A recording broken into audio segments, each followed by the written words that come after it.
Hola, en este video vamos a ver cómo se clasifican los ángulos. Los ángulos se pueden clasificar de acuerdo a varios criterios. En este video vamos a ver tres de ellos. El primero de ellos es la clasificación según su medida. En primer lugar tenemos al ángulo nulo. Un ángulo nulo es aquel que mide exactamente 0 grados. El ángulo no tiene ninguna amplitud, es decir, no se ha abierto, por lo cual tiene una medida exacta de 0 grados. Tenemos al ángulo agudo. Es aquel que mide más de 0 grados pero menos de 90 grados. Podemos ver los diferentes ángulos agudos que hay en este gráfico. Van desde 0.00001, que es más o menos el siguiente a 0 grados, hasta 89.9999, lo más cercano sin llegar a ser 90 grados. Todos esos, 45, 37, 28, 50, cualquier número que esté entre 0 y 90, se clasifica como ángulo agudo. Tenemos el ángulo recto. Un ángulo recto es aquel que mide exactamente 90 grados. El ángulo recto es el más utilizado y el más visto comúnmente. Es el que tenemos acá expresado en la figura y su medida, recuerden, es 90 grados exacto. También tenemos al ángulo obtuso. Es aquel que mide más de 90 grados, pero menos de 180 grados. Entonces podemos tener, por ejemplo, el de 90.0001, o sea, inmediatamente a 90. No puede medir 90 porque sería un ángulo recto. Y el que está inmediatamente anterior a 180, por ejemplo, 179.9999. Todos los que están entre ese margen son obtusos, por ejemplo 150, 130, 120, 110, 115, todos los que están apareciendo acá en el gráfico son obtusos. Ahora tenemos al ángulo plano o llano, que es aquel que mide exactamente 180 grados. Como pueden ver, forma una línea recta, está totalmente abierto y su medida exacta es 180 grados. Por último tenemos al ángulo completo. Un ángulo completo es aquel que mide exactamente 360 grados.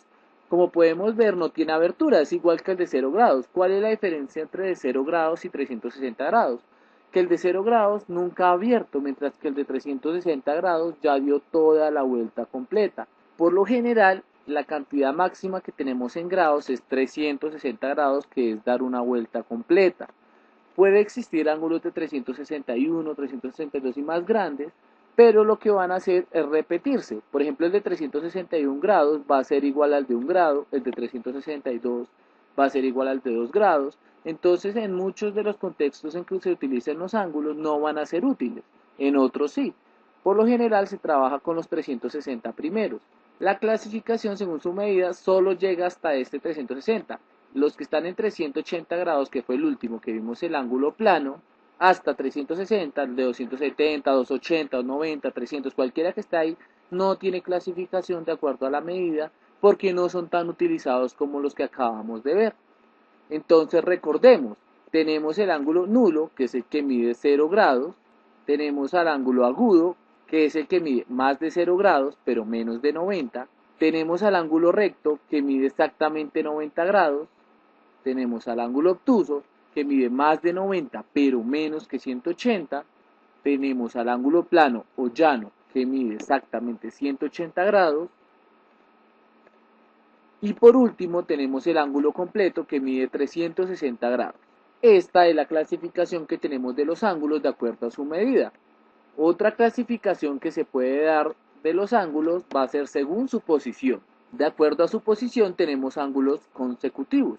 Ángulos consecutivos son aquellos que tienen el vértice en común y uno de sus lados también es en común. Como podemos ver, se llaman consecutivos porque están seguidos uno del otro. De acuerdo a su posición también tenemos a los ángulos adyacentes. Los ángulos adyacentes son aquellos que también tienen un vértice en común, un lado en común, pero además sus dos lados que sobran me forman una línea recta, como podemos ver acá. Mientras que en los consecutivos no pasaba eso. En los adyacentes va a pasar lo que pasaba en los consecutivos, pero necesitamos además que estos dos lados que sobran me formen línea recta. Por último tenemos los ángulos opuestos por un vértice. Entonces, por ejemplo, siempre que tengamos dos líneas que se cruzan, vamos a tener un punto de intersección y vamos a tener dos pares de ángulos opuestos. Este que hemos denotado acá y este se llaman opuestos al vértice, al igual que estos dos que no tengo denotados por el momento.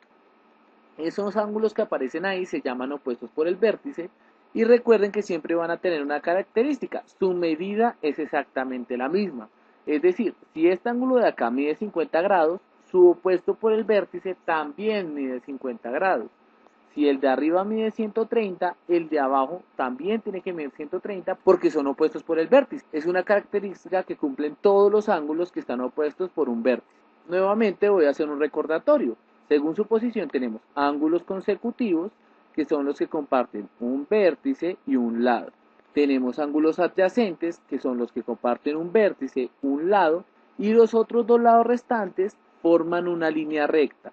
Y por último tenemos los ángulos opuestos por el vértice, que es cuando se intersectan dos rectas, los dos pares de ángulos que se forman opuestos. Estos dos que tengo acá con los dos que están de frente. Recuerden que las medidas de estos ángulos opuestos son iguales.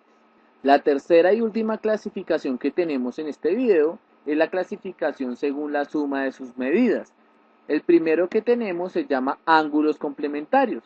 Ángulos complementarios van a ser dos ángulos cuya suma sea 90 grados, sin importar cuáles sean las medidas de los dos ángulos. Por ejemplo, puede ser 30, 60, 45 y 45, 50 y 40, 89 y 1 grado.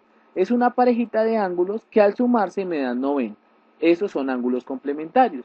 Y tenemos ángulos suplementarios.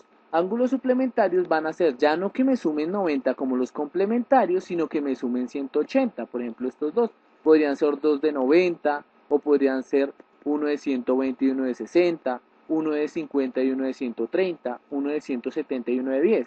¿Cuál es la idea? Que los dos me sumen 180. Por ejemplo, ¿cuál es el suplementario de 125? Entonces va a ser 55, porque si a 125 le sumo 55 me da 180. Con esto damos por terminado este video. Vimos cómo se clasifican los ángulos de acuerdo a 3 criterios básicos. Espero haya sido de mucha utilidad para ustedes y hasta un próximo tutorial.